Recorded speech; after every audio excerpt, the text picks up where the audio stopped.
Bagaimana jika seorang yang terjatuh dosa, lalu ia bertobat dan terjatuh dosa lagi, dan bertobat lagi? Apakah ini tobatnya STMJ?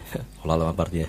Oh iya, STMJ artinya salat terus maksiat jalan. Jazakumullahu khairan. Barakallahu fikum. STMJ. Barakallahu fikum. Sudah dibahas kemarin ketika saya menyinggung dan membantah pendapat orang yang berkata kalau seorang berbuat dosa kemudian bertaubat, kemudian berbuat dosa lagi, kemudian bertobat lagi, maka yang ketiga kalinya nggak akan diampuni. Ini pendapat yang salah. Pendapat yang salah. Karena Allah akan mengampuni seluruh dosa asal dia bertaubat dengan ikhlas. Apakah seorangnya bertobat dengan ikhlas, dengan sungguh-sungguh, dengan bertekad tidak akan mengulanginya? Tidak mungkin dia terjatuh lagi di suatu saat, beberapa tahun berikutnya. Mungkin saja. Sehingga kalau terjatuh lagi, ya bertobat lagi. Disebutkan dalam beberapa riwayat, diantaranya dalam Sahih Muslim, Rasulullah SAW bahkan menceritakan tentang hadis qudsi dari Allah SWT.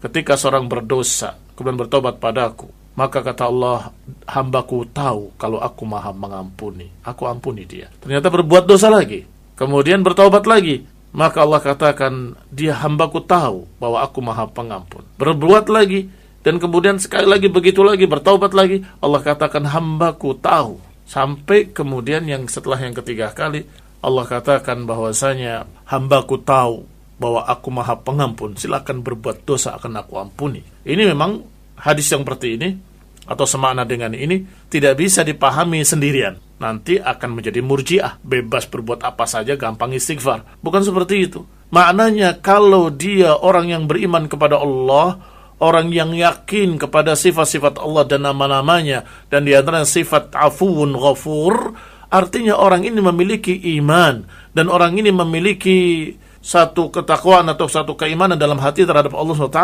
maka dosa-dosanya akan diampuni oleh Allah SWT karena tauhidnya, karena akidahnya. Atau hadis lain yang disebutkan juga, hadis qudsi, Allah menyatakan, ya ibna Adam, lau ataitani, wahai anak Adam, kalau engkau datang kepadaku bi'ananas sama, kalau engkau datang padaku dengan sepenuh dosa sampai mencapai langit, ataitani lam tusyrik bi syai'a, tetapi engkau datang kepadaku dalam keadaan tidak syirik, aku akan ampuni seluruh dosamu dan aku tidak peduli. Ya ibna Adam, lau ataitani bi qurabil ardi dunuban, wahai anak Adam, kalau engkau datang padaku sepenuh bumi atau dengan sepenuh bumi dosa, ataituka biqarabiha maghfirah, aku akan datangi engkau dengan sepenuh bumi pula ampunan. Syaratnya tidak syirik.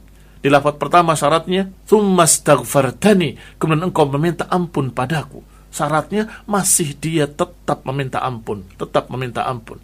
Tetapi kalau sudah berbuat dosa tidak meminta ampun dan menyatakan bebas-bebas aja, jangan takut sama Allah, ini sudah kufur. Ini yang tidak akan diampuni yang seperti ini. Atau seorang yang berbuat dosa dengan bangga menceritakannya pada orang lain, yaitu mujahir, ini juga tidak akan diampuni. Kullu dhanbin mu'afah, semua dosa bisa dimaafkan, illal mujahir, kecuali para mujahirin. Dikatakan, ya Rasulullah, siapa mujahirin? Mujahirin adalah orang yang berbuat dosa di malam hari dalam keadaan Allah tutupi dari orang lain.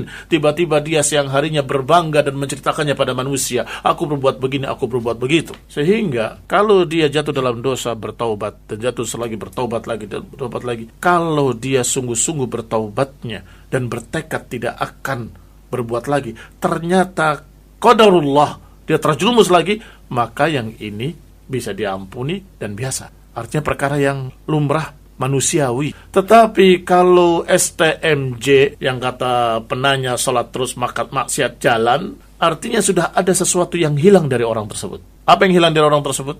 Rasa takut kepada Allah subhanahu wa ta'ala. Rasa takut pada Allah ta'ala itu hukumnya wajib. Barang siapa yang hilang rasa takutnya, maka ini memiliki dosa yang lebih besar dari dosa yang dilakukannya. Karena dosa yang terbesar setelah syirik adalah tidak takut kepada Allah subhanahu wa ta'ala dan tidak berharap pada Allah ta'ala. Asyirku billah, al-ya'su min rahmatillah, wal amnu min makrillah. Ini 3 dosa besar.